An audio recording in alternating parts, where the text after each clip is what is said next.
Không được, con bé này tâm địa không ngay thẳng. Tôi không đồng ý. Sao anh lại có thể mắc bẫy của nó chứ? Nó lừa anh đấy. Tôi tự có tính toán của mình, anh đừng quản nữa. Trần Doanh trưởng, thật xin lỗi. Chuyện của các anh tôi đã nghe Lưu Hân kể qua rồi. Cô ấy cũng là bị cha mẹ ép buộc thôi. Tối qua nếu không phải tôi tình cờ đi ngang qua cứu cô ấy đã chết đuối ở dưới hồ rồi. Tôi là một đấng nam nhi, lại ôm ôm bồng bồng con gái nhà người ta, con gái nhà lành. Mặt mũi mỏng manh, tôi thực sự là... Chúng ta là đàn ông, chúng ta phải có trách nhiệm với người ta chứ. Anh nói xem có đúng không? Chúc mừng nhé. Trần Châu sau khi qua đây liền kể chuyện này cho Lưu Diệt Diệt nghe. Rơi xuống hồ rồi sao? Lại còn được Chu phó doanh trưởng cứu nữa.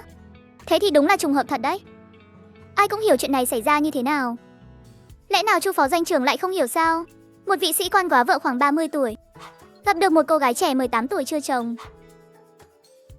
Nếu cô gái đó xinh đẹp lại còn bằng lòng gả cho anh ta đương nhiên là sẵn lòng chịu trách nhiệm rồi. Chị dâu Xuân Mai bảo chúng ta tối nay qua nhà chị ấy dùng bữa. Có cần mua chút đồ gì không? Trước khi đi thì ghé qua hợp tác xã mua ít bánh quy đi. Nhà chị ấy có một thằng bé 7 tuổi. Hai đứa này thật là... Đến chơi là được rồi còn mua đồ làm gì? Mau vào nhà ngồi đi. Chuyện nhà Chu phó doanh trưởng em nghe nói chưa? Chuyện chị dâu muốn nói có liên quan đến Lưu Hân phải không? Vợ của lão Trịnh bên hậu cần tối qua trực ở đơn vị. Sáng sớm nay vừa về, đã nói là Chu phó doanh trưởng đưa một cô gái người ngợm ướt sũng đến bệnh viện. Túc trực cả một đêm. Nào là mượn quần áo, nào là dỗ dành. Chị còn đang lẩm bẩm chắc anh ta sắp có tin vui rồi. Ai ngờ đâu lại là chuyện của Lưu Hân chứ. Nghe nói Chu phó doanh trưởng, mẹ của anh ta đã đến tận chỗ lãnh đạo quân đội làm loạn rồi. Không cho con trai bà ấy cưới Lưu Hân đó. Còn nói là đã định hôn ước cho con trai ở quê rồi. Vậy hiện giờ tình hình thế nào rồi? Tôi cũng không rõ nữa. Vậy thì phải xem giữa con dâu và mẹ chồng ai lợi hại hơn rồi. Đang mải nói chuyện, Lý San đã về rồi. Đây chắc là em dâu nhỉ? Chào em nhé. Chị nghe Tiểu Trần nhắc đến em từ lâu rồi. Hôm nay mới coi như được gặp người thật. Chào cô, ai lại như cô chứ? Người ta tuổi còn nhỏ, cô đừng có làm người ta sợ. Cứ gọi là Tiểu Lưu được rồi. Nghe theo em, Tiểu Lưu. Em ngồi đi, ngồi xuống rồi nói chuyện. Hôm nay chị dâu em hầm thịt trắng dưa cải, mùi vị ngon lắm đấy. Lát nữa em nhất định phải ăn nhiều vào nhé. Sau khi rời khỏi nhà chị dâu Xuân Mai, Giang Châu đưa Nguyên Tú đến cửa nhà khách.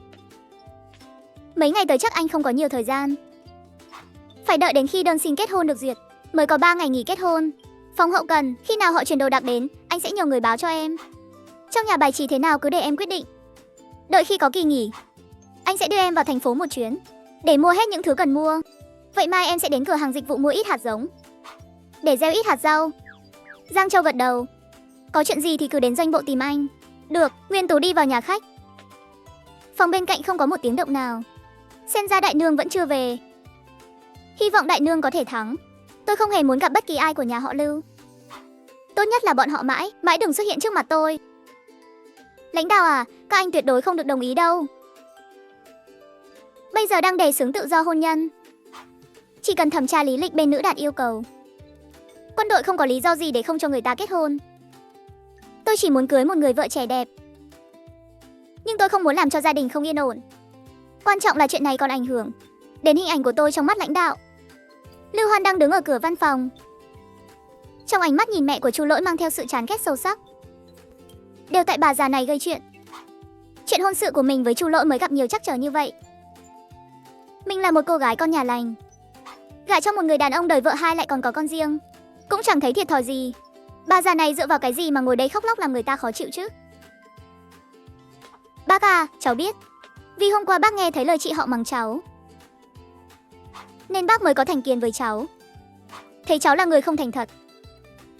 Thật ra bác nhìn lầm cháu rồi. Cháu không phải hạng người đó.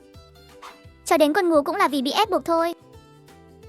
Mấy ngày nay lòng cháu khó chịu lắm. Cháu đã hối hận vì nghe lời cha mẹ rồi. Dù chị họ cháu không tìm đến, cháu cũng sẽ nói rõ ràng với doanh trưởng Trần.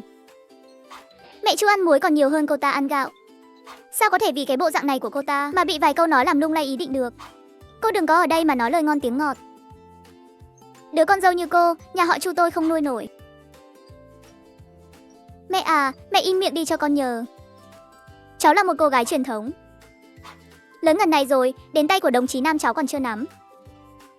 Tối qua phó doanh trưởng Chu, nếu bác không đồng ý, vậy cháu chỉ còn nước đi chốt thôi. Vậy thì cô đi chốt đi.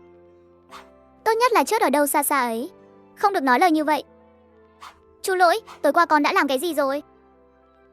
Có phải đã làm điều gì có lỗi với con gái nhà người ta không? Không có, con không có. Lưu Hân, đừng có nói bậy. Cháu không phải có ý đó. Phó doanh trưởng Chu không có làm gì cháu cả. Là vấn đề của chính cháu thôi. Dù sao cháu cũng chẳng còn mặt mũi nào để sống nữa. Cái con bé này, cô còn giả vờ cái gì chứ? Sao cô cứ phải bám lấy con trai tôi không buông thế? Cô muốn lừa thì đi mà lừa người khác ấy.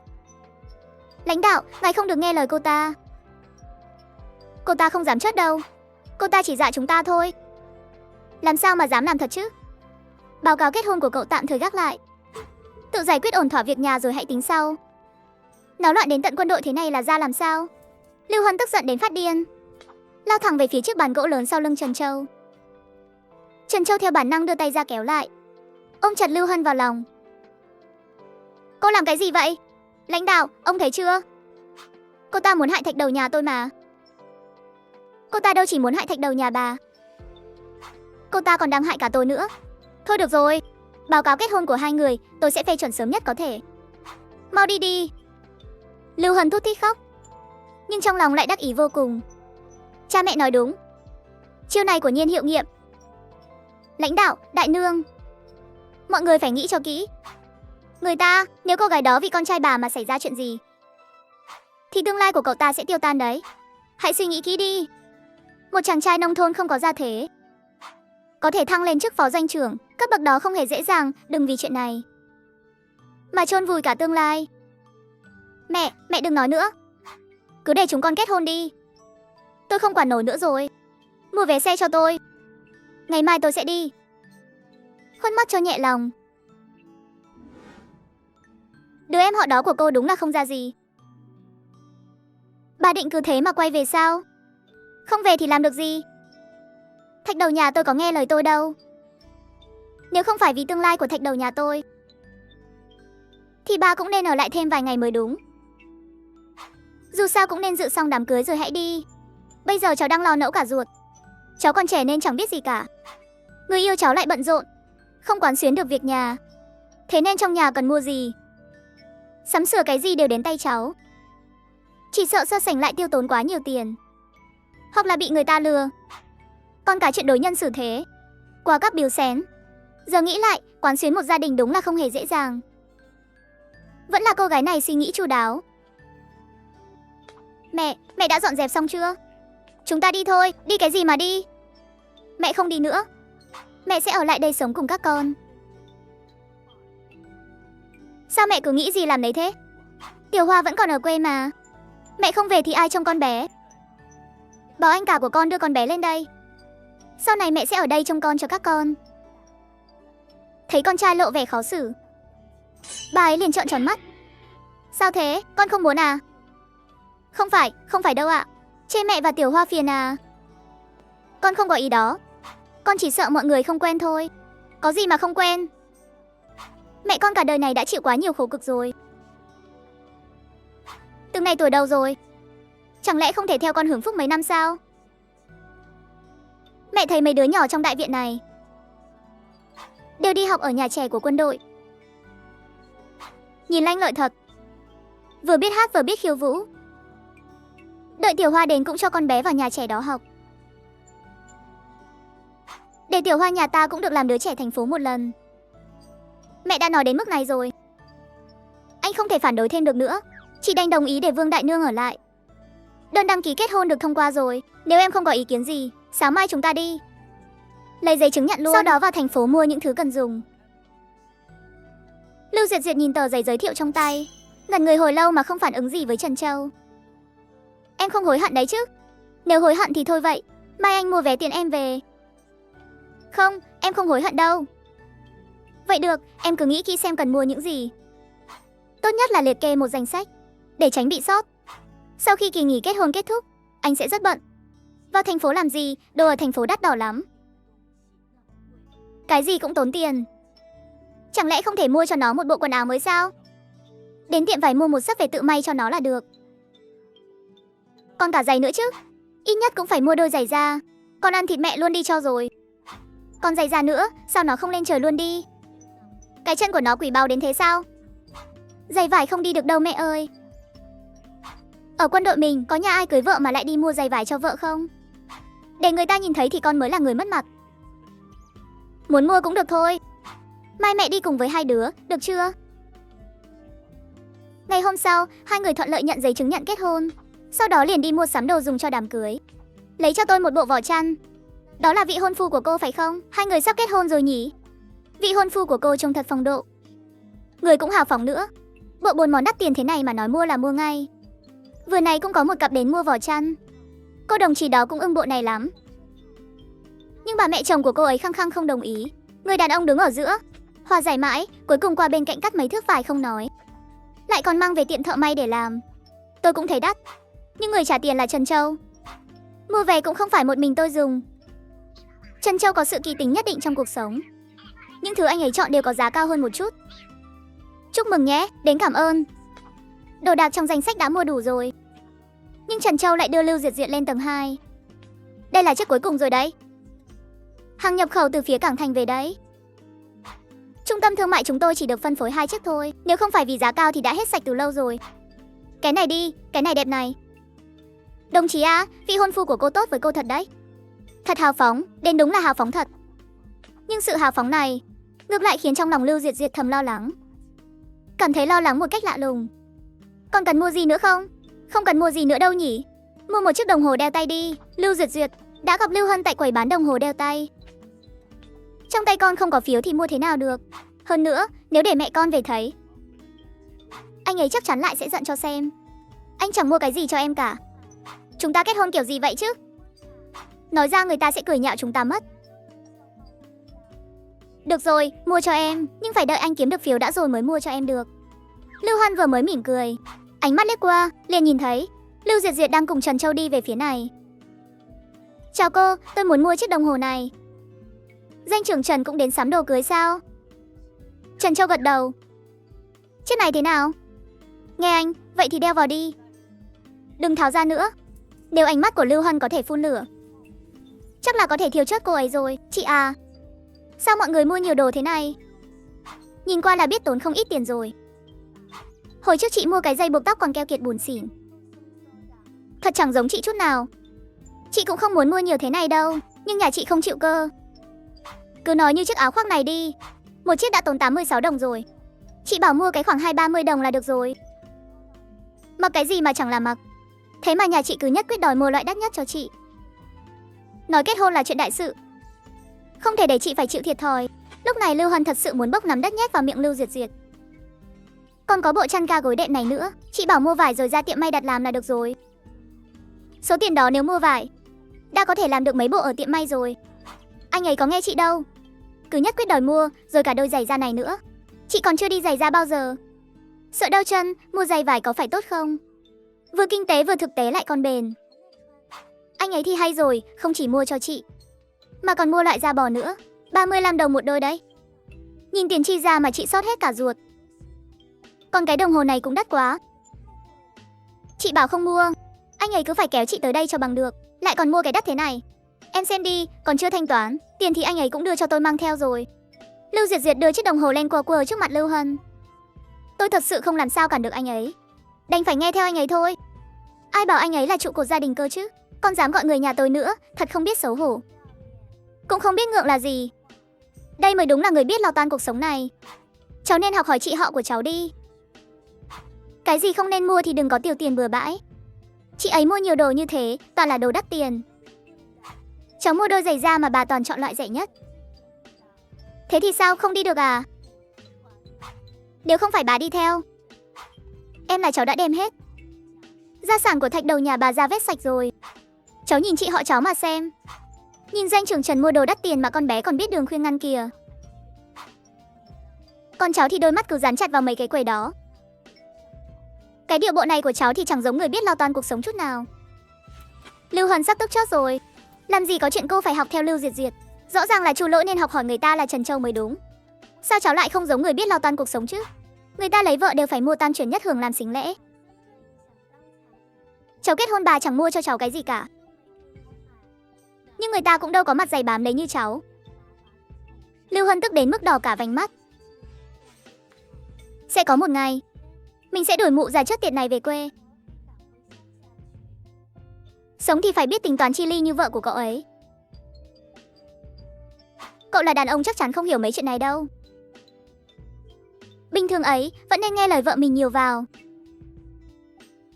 Tôi thấy ghen tị với mẹ cậu quá, tìm được cô con dâu hiền huệ như thế này. Chẳng cần phải lo lắng gì cả. Không như cái số hay phải lo nghĩ của tôi. Sự lạnh nhạt và hạ thấp vừa rồi đè nặng lên tim Lưu Hân. Xong bà ta lại quay sang trước mặt cô, khen ngợi Lưu Duyệt Duyệt lên tận mây xanh. Mỗi một câu nói đều giống như nhát dao đâm vào lòng. Lưu Duyệt Duyệt suýt chút nữa thì phì cười. Đại nương này đúng là một người tinh đời. Bà ấy đâu có đang khuyên nhủ Trần Châu. Bà ấy rõ ràng là đang chọc tức Lưu Hân mà. Lưu Hân đã dùng hết mọi thủ đoạn để được ở lại đây. Để tôi xem cô ta sẽ sống những ngày tháng này như thế nào. Trên đường về, Lưu Hân cúi đầu, không nói một lời nào. Chu Lỗi thấy cô ấy như vậy thì có chút xót xa. Cô ấy còn trẻ người non dạ, chỗ nào không hiểu thì từ từ dạy bảo là được. Mẹ không nên mắng mỏ ngay trước mặt. Trần Doanh Trưởng và chị họ của cô ấy như vậy, lần sau vào thành phố anh sẽ mua đồng hồ cho em. Đài radio, máy may, xe đạp. Sau này cũng sẽ mua cho em. Tính tình mẹ anh nói năng là như vậy, nghe nhiều rồi sẽ quen thôi.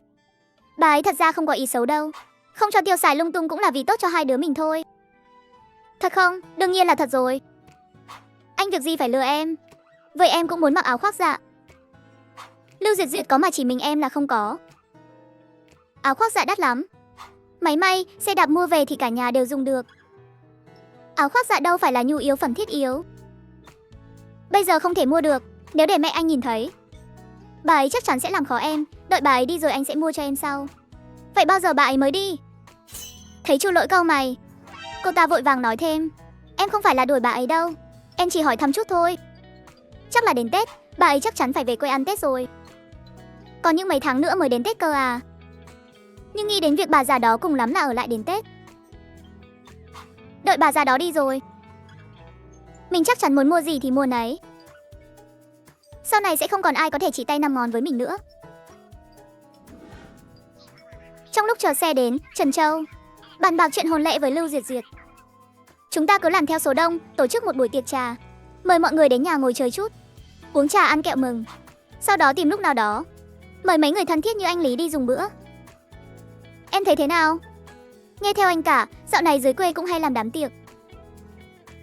Dù ăn uống sang hay hèn thì cũng là cái nghĩa cái tình. Vậy thì để ngày mai đi. Lát về anh sẽ đi chào hỏi mọi người một tiếng. Em có cần đi cùng không? Nếu em không sợ người ta trêu chọc thì đi cũng được. Vậy thôi chắc để em ở nhà. Dù sao thì ngày mai cũng gặp nhau cả mà. Em ở nhà dọn dẹp đồ đạc thì hơn. Được, em ở nhà dọn dẹp đồ đạc đi. Ngày hôm nay là ngày đại hỷ của Lưu Duyệt Duyệt. Trời vừa hừng sáng, các chị dâu trong khu tập thể đã vội vã đến nhà khách để trang điểm cho cô ấy. Lát nữa Doanh trưởng Trần nhìn thấy, chẳng phải sẽ bị cô ấy làm cho mê mẩn đến chết sao? Tôn Oánh, lại đây trang điểm cho chị dâu em đi. Lưu Duyệt Duyệt không thể từ chối sự nhiệt tình của Tôn Oánh và chị dâu Tú Lan. Nếu trang điểm thì được thôi, nhưng phải nghe theo em đấy, được không? Chị muốn thế nào thì cứ nói với em sẽ trang điểm cho chị. Chị Duyệt Duyệt, chị trông xinh đẹp thật đấy. Là do em trang điểm khéo thôi. Trang điểm gì thế? Chị dâu Xuân Mai đến rồi. Chị mau lại xem Tiểu Ánh nhà em trang điểm cho Duyệt Duyệt này. Đẹp lắm luôn. Quần áo đẹp, trang điểm cũng rất khéo. Tay nghề của Tiểu Ánh khá đấy chứ. Có thể ra nghề được rồi nhỉ? Em ra nghề từ lâu rồi. Chủ yếu là do chị Duyệt Duyệt xinh đẹp, trang điểm thế nào cũng nổi bật. Đây là bát nước đường đỏ chị nấu từ sớm, với 2 quả trứng trần. Cái này gọi là cuộc sống ngọt ngào như mật. Đoàn viên lại mỹ mãn. Cảm ơn chị dâu. Chị thật chu đáo quá. Đừng có khen chị quá lời. Là Tiểu Trần có tâm đấy. Việc này hôm qua cậu ấy đặc biệt dặn dò chị. Chị chỉ làm theo thôi. Mau ăn đi, sau này chung sống với Tiểu Trần cho thật tốt, để cuộc sống ngày càng sung túc ấm êm. Đến rồi, đoàn đón dâu đến rồi. Cậu ấy đi một chiếc xe đạp. Duyệt Duyệt mau ngồi lên giường đi. Đợi Tiểu Trần vào đón, Trần Châu nhanh chóng đi vào. Theo sau là vài chàng trai chưa vợ. Ai nấy đều mặc quân phục. Cô dâu xinh đẹp quá. Trần Châu nhìn về phía Lưu Duyệt Duyệt, nụ cười trên khuôn mặt không giấu nổi. Người tinh mắt đều có thể nhận ra tâm trạng anh hôm nay cực kỳ tốt. Thôi được rồi, đừng nhìn nữa. Mau đưa vợ cậu về nhà đi thôi. Mọi người hò reo. Danh trưởng Trần, mau cúi xuống cõng chị dâu ra ngoài đi. Trần Châu bế thốc Lưu Duyệt Duyệt lên. Lưu Duyệt Duyệt lập tức đỏ bừng mặt vì xấu hổ. Cô không ngờ Trần Châu lại gọi nhiều người đến như vậy. Hôm nay danh trưởng Trần tổ chức đám cưới. Lát nữa cậu cũng qua đó góp vui đi. Tôi không đi đâu. Vậy tôi mang Lưu Hân theo cùng. Cậu mang cô ta theo làm gì? Những việc cô ta đã làm trong khu tập thể này có ai là không biết đâu. Cậu mang cô ta qua đó là làm người ta thêm bực mình, hay là muốn để người ta xem trò cười của hai người? Hai người họ là chị em họ mà. Tính ra thì Lưu Hân là người nhà mẹ đẻ của cô dâu. Người thân với nhau làm gì có thù hận nào để bụng mãi. Chuyện đã qua thì cứ để nó qua đi. Đợi khi dọn dẹp xong nhà cửa, tôi và Lưu Hân cũng sẽ tổ chức đám cưới. Đến lúc đó chắc chắn sẽ mời vợ chồng danh trưởng Trần. Chị em họ thì đã sao? Với những chuyện cô ta đã làm, ngay cả chị em ruột cũng có thể trở thành kẻ thù đấy. Cậu nghe lời tôi đi. Chỉ một mình cậu đi thôi. Qua đó cũng đừng nhắc đến chuyện họ hàng gì cả. Cứ coi như là giao lưu giữa các đồng đội với nhau. Danh trưởng Trần đó tuổi còn trẻ mà đã là cán bộ cấp chính danh rồi. Thật sự là một người có năng lực.